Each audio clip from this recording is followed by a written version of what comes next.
this week on the Bioneers. Make a conscious decision that I want to evolve. Is there a space for redemption? But I think we collectively have got to figure out how to make that happen and what that looks like. And we're still figuring out. This is very new. Author-activist Kevin Powell boldly and bravely discusses his experiences with toxic masculinity and his journey to redefine what it means to be a man on Bioneers Radio.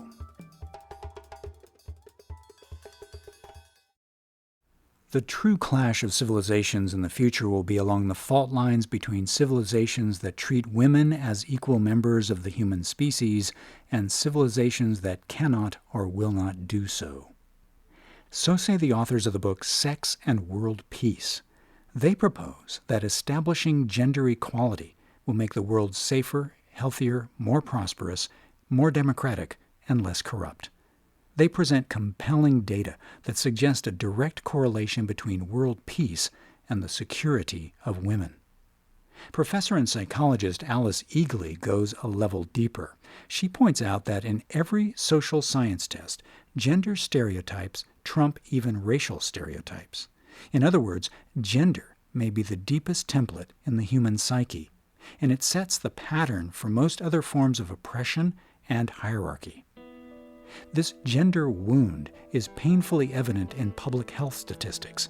Domestic violence is the leading cause of injury and death worldwide for women between the ages of 15 and 44, directly affecting about 1/3 of all women. But patriarchy is also destroying men's well-being and souls. Studies have found that 1 in 7 men in the U.S. have been victims of severe physical violence by an intimate partner, and that rigid gender norms increase the risk of depression and suicide for boys. So how can we heal the gender wound to liberate men as well as women? There's a growing movement to redefine manhood and to address ways that violence is baked into our cultural expectations of masculinity. Courageous, visionary men are rising to the challenge. One of those men is activist, writer, and public speaker Kevin Powell. In this half hour, Powell boldly and bravely discusses his experiences with toxic masculinity and his journey to redefine what it means to be a man. This is Climbing Out of the Man Box. What does healthy manhood look like? I'm Neil Harvey. I'll be your host. Welcome to the Bioneers, revolution from the heart of nature.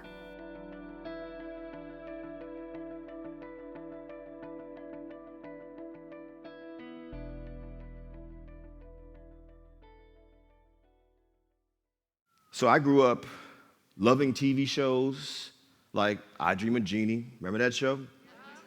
Where she called Major Nelson Master, and he would put her back in a bottle. And I'm thinking to myself, years later, wow, boy, was that reinforcing patriarchy and sexism. Or I'd watch shows that, it hurts my heart. I loved Happy Days. Remember Happy Days?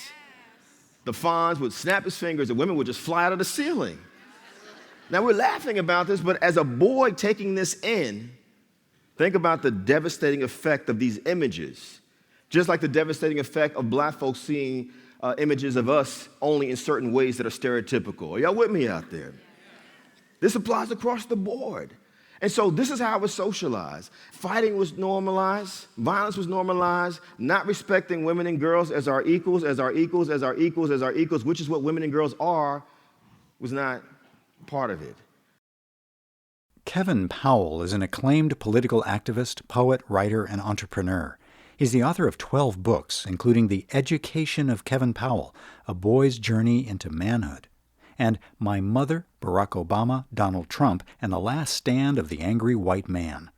He has hosted and produced programming on HBO and BET TV, and appeared on a TV show titled Oprah Talks to Men Who've Beaten Women. He lectures widely at universities, prisons, religious institutions, conferences, and in corporate and institutional settings, including Harvard University and the United Nations. From a very early age, like all boys, he learned about what manhood is supposed to be. Kevin Powell spoke at a Bioneers conference. I was born and raised in Jersey City, New Jersey. I'm the product of a single-parent household, single mother. Shout out to single mothers out there. Always. My mother, like many African Americans, migrated from the South, from Texas, from Alabama, from Louisiana, from South Carolina, where she's from, to places like Oakland, California, like Richmond, California, like San Leandro and Hayward, or Brooklyn, or Jersey City, where I was born and raised. She was in her early 20s. She had already survived the racism and the sexism and the classism of the American South, being born in 1943, where her birth certificate said colored, not black, not African American, colored. She dealt with sexism growing up because by the time she was 8 years old, she and her three sisters, there was four of them, three sisters and a boy, only the boy was allowed to graduate from high school. All the girls had to work. My mother started working when she was 8 years old in cotton fields. She only got to the 8th grade.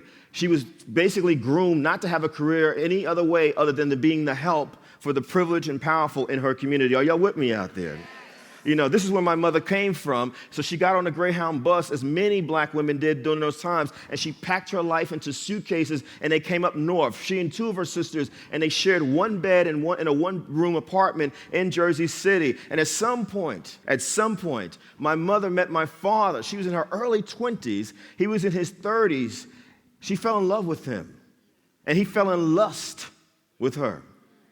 And he manipulated my mother, and he got my mother pregnant. And my mother was forced, when it was time to give birth to me, to call a taxi cab because she's a poor black woman in America. There's no resources, there's no cars, there's no drivers, like there's nothing. And she had to go to the hospital in a cab, and that's how I was born. Like most young boys, Kevin Powell looked to his father as a model of what it means to be a man. That is, during the few times he ever saw his father. I only saw my father, my first introduction to manhood, 3 times in my life, between the time I was born and I was 8 years old. And my father pretended several times that he was going to marry my mother. He would play games with her. Well, let's get married. And then he would pull back. My mother would call him periodically, can you help us? One time, he bought me a watch when I was a little boy. A second time, he bought me a bicycle. A third time, he was a truck driver, so he had money. He actually lived in a house that he owned, but we're living in a rat and roach-infested tenement. This is where I come from. My father, the one time I went driving with him in his truck, inside of his truck, I'm 6, 7 years old, are images of naked women. And when he saw my discomfort at the nudity of these women, he just started laughing and basically said a lot of what I heard from older men throughout my adolescence and youth. This is what it is to be a man. Are y'all with me out there? When I was 8 years old, it was a rainy day, I'll never forget it, my mother, we didn't have a telephone in the house, said we're going to go to the drugstore down the street, we're going to go to a payphone. I know y'all are too young to remember payphones. And she called my father, and she asked him again, can you help us? Can you help us? And on this particular day, his toxic manhood said, you lied to me. He's not my son, and I look like my father. And I'm not going to give you another nickel for him ever again, and hung up the phone on my mother. My mother was devastated, and she shared with me what my father had said. And right then and there, this 8-year-old boy, Kevin Powell, had a father hole, a manhood hole that was as wide as the Grand Canyon. Emotionally, spiritually, in every which way you can imagine. That experience had a profound and lasting impact on Kevin Powell. Don't be like your father, his mother told him. But what does it mean to be a man? He spoke on a Bioneers panel about how his own pain led him to repeat the pattern and to take it out on women. It's not easy when your father and mother are not married, and every year you go to school as a kid, grade school, and they ask the name of your mother, and you say her name, the same name, and every year you say a different name for your father, and you're taking those names from characters you see on TV. You know, like Michael, as in Michael Brady from the Brady Bunch, like James, as in James Evans from Good Times. That's what I did. You know what I mean? Because you're looking for manhood. You're looking for a man. You're looking for a man. You know, it's not easy when your father tells your mother because he's wounded, he's damaged, and it would be many years that I would have to go in my own life, well into my 30s, before I would even forgive this person. When he disowns you, that hurts you. You know, you find yourself, like I did growing up in Jersey City, inner city environment. Yep, A student, but yep, I'm on the streets because you're looking for manhood any way you can. This is why we join gangs. This is why we have crews. This is why we rolling with our boys. We end up not only mentoring each other, fathering each other, but even policing each other. This is why some of those boys like me had serious anger issues, and by the time I'm 15, 16 years old, in spite of being an A student, I'm getting arrested. I'm getting in trouble with the police because you're looking for a man. That's right. You're looking for a man.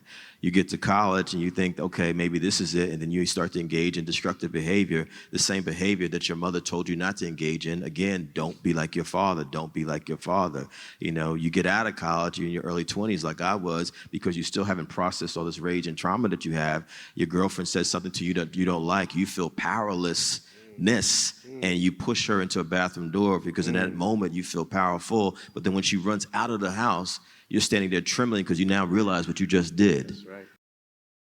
In 1991, while Kevin Powell was arguing with his girlfriend, she challenged him. His anger boiled over, and he pushed her against the bathroom door. She began crying and ran barefoot from the apartment. Years later, he offered her an apology, which she accepted. But the incident marked a turning point in his journey.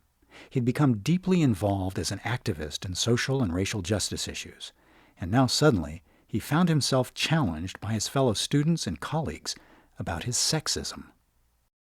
There were women, and a few men, but mostly women, who said to me, Kevin Powell, you're a hypocrite.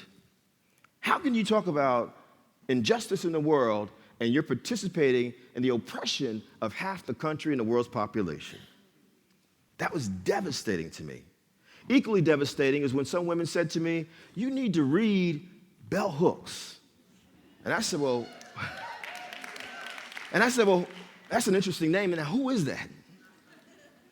We're laughing about it, but not only did I grow up not learning anything about women and girls in our history, my 4 years at Rutgers University, the only woman writer I read in college, Zora Neale Hurston, Their Eyes Were Watching God. That was it.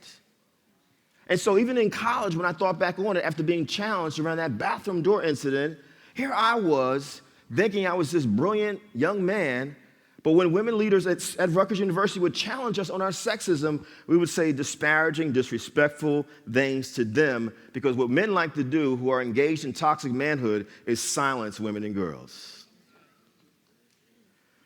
I was told after that incident, you need to own your mistake, number one. I was told after that incident, number two, men, you must get help. What did that look like for me? It meant therapy. It meant counseling. It meant therapy. All those traumas that I grew up with, I was now passing along, taking out on other people, including women. Number three, Kevin Powell, you need to start listening. Men, we need to start listening to the voices of women and girls. I was in my 20s, taking all of this in. And number four, what was said to me? You need to become an ally, a consistent ally to women and girls.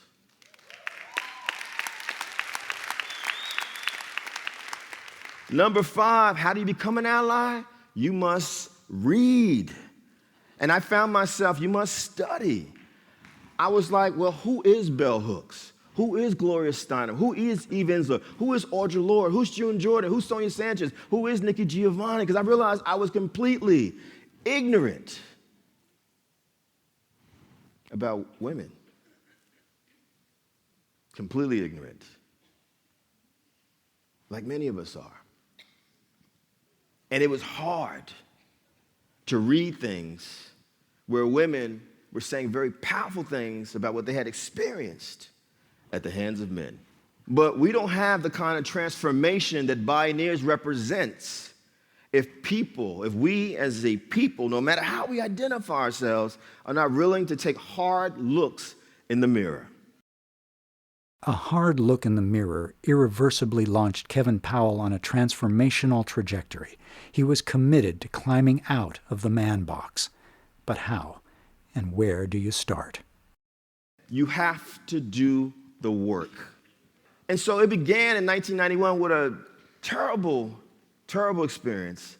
I never engaged in that kind of behavior again, but I'm gonna be honest with you all, it was a journey to move from toxic manhood and trying to figure out, well, what does healthy manhood look like? I've been taught that manhood is violence. I've been taught that manhood is ego. I've been taught that manhood is senseless competition. I've been taught that men don't cry, they don't express themselves.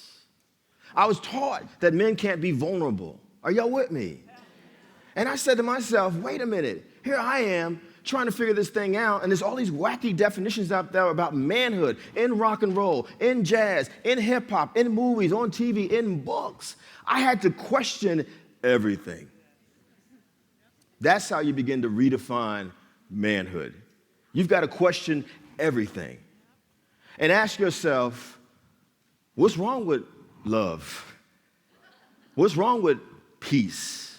What's wrong with nonviolence? To climb out of the man box, you have to question everything. When we return, Kevin Powell talks about what redemption looks like and how lessons from the struggle for racial justice and reconciliation can help us heal the gender wound. This is Climbing Out of the Man Box. What does healthy manhood look like? I'm Neil Harvey. You're listening to the Bioneers, Revolution from the Heart of Nature. If you love Bioneers Radio, it's free and easy to support us. Just take a moment to post a review on our podcast on iTunes, Google Play, or wherever you find our show online. You'll be helping other people find and enjoy these incredible thinkers and storytellers. And thank you for helping us out.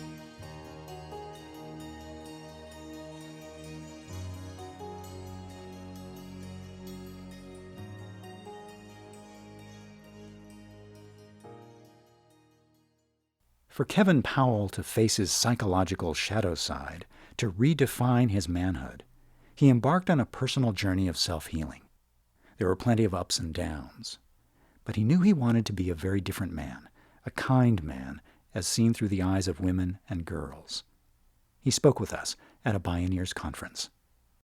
Rooted in peace, rooted in love, self-love and love of others, rooted in nonviolence, rooted in kindness and generosity, rooted in self-accountability and self-responsibility, respecting and honoring and saying in words and deeds that women and girls are my equals, are my equals, are my equals, having the ability to listen to women and girls, making a point to understand the world not just through your lens, but through the lens of women and girls. I mean, that's where the empathy comes in and the compassion. For me, healthy manhood has meant years and years of therapy, like lots of therapy, unpacking stuff. Like, where did my anger come from? Where did the rage come from? Where did the violence come from? What are the healthier ways that I can express myself? Oh, it means as a man, maybe I should be practicing yoga. I actually thought years ago before I became a yogi, that's just for women. I mean, this is the kind of sexist stuff that's in our heads. Well, yoga's not for men, it's for women. That doesn't even make any sense, you know what I mean? But I actually thought that, you know what I mean?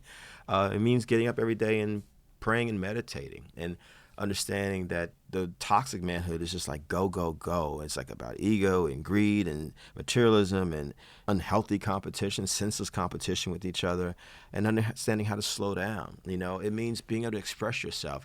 It means having honest conversations with my wife, who's a very serious progressive feminist, and saying, I'm hurting, I need help, you know, I need you as an equal partner, I don't want to be the man of the house, can we be co-partners of this household, of this family? It means, you know, recreating what reality looks like Eve Ensler has said to me many times, creating that alternate universe, she calls it. And I think that's what it is to be a man, you know, having the courage to do those things. And if you don't have the tools, figuring out how to get those tools. Kevin Powell has made it his life's work to create that alternate universe. Today he works widely with men and boys to redefine manhood and to help others begin the healing process. Shame and blame aren't going to cause real transformation. So how do we break the vicious circle? What does redemption look like? How do we bring folks together? You know, how do we help folks to let go of what's been holding them back, to express what they need to feel, also give them some examples of some alternative definitions of manhood, masculinity that is healthy, that is moving in a different direction. All those energies, I want my masculine side and my feminine side. I'm real clear about that. And I can't tell you how many women have hit me up or young girls have hit me up, I'm a survivor. But just as much, how many men have said to me, I need help. That's right. That's right. I don't know what to do. And if we really are about healing and creating sacred spaces, we got to help people. Just like someone had the courage to help me, because I would be sitting here if someone to say, I see something in him. Let's not just throw him away. There you go. Dr. King had his life threatened. This man was killed, as Bobby Kennedy said, by a white man. But to his dying day, he's like, we got to love them anyway. We got to figure out a way to let them see what they can be. Are y'all with me out there? Yeah. And that's what sacred healing means to me, helping people see what's possible. Not just what's wrong with them, but what's possible.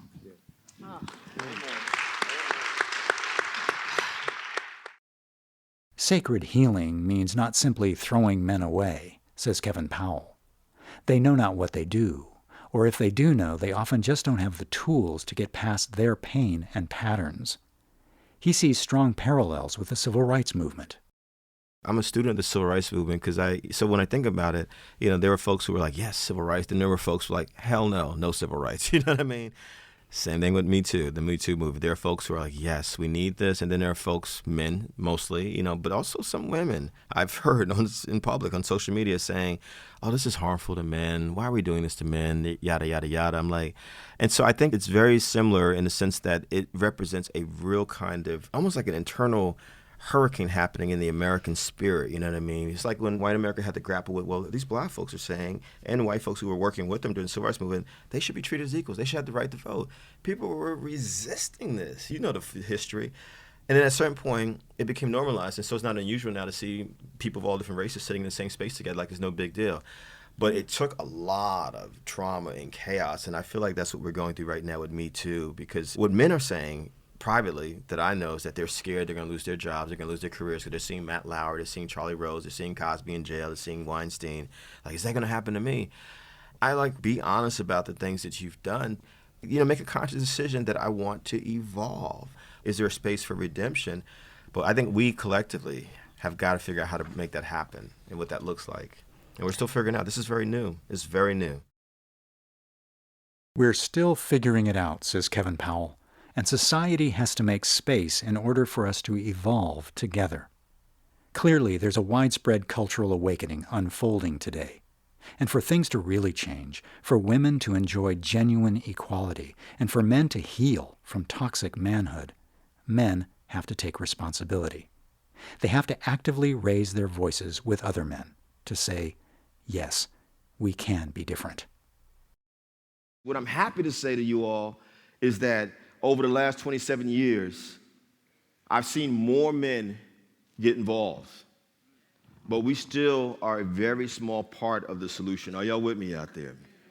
And so I want to say this to the men out there. If you identify as a male, hold your hand up for a second. Look at all those hands out there. Let me say this to you all with all due love and respect. Again, women and girls are our equals, are our equals, are our equals, are our equals, are our equals in every single way. That's number one. Number two, even if you are not the kind of man who would ever call a woman a disrespectful name, touch her inappropriately, touch her without an invitation, rape her, molest her, assault her, God forbid, stab her, shoot her, murder her. And all these things happen in our country, on this planet. The New York Times Magazine said a few years back that ending violence against women and girls is one of the major human rights issues in the entire planet. Even you're the kind of man who would never engage in those things, but you have men around you, in your family, in your synagogue, in your masjid or mosque, in your church, in your temple, in your fraternity, on your sports team, at work, in your barbershop, wherever you go, where men gather and you hear men engaging in toxic manhood, destructive language and behavior toward women and girls. And you say nothing about it. We become just as guilty.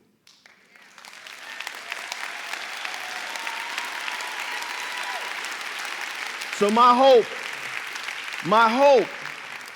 my great hope, because we have to have hope in spite of all that's happening right now, is that #MeToo just like the civil rights movement a generation ago, will not only empower women, like the civil rights movement empowered black people, but that movement empowered all of us. My hope to us as men is that we understand as women are using their voices, it should be the wind behind us and saying, I want to be a different kind of man and human being. I love you all. Thank you.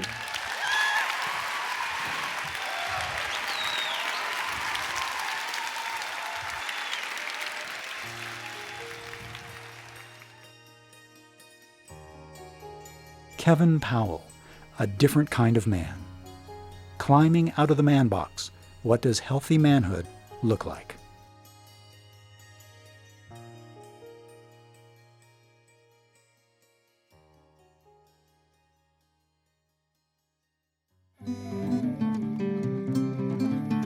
The Bioneers, Revolution from the Heart of Nature is a production of Bioneers and Collective Heritage Institute. Executive producer, Kenny Ausubel. Written by Kenny Ausubel.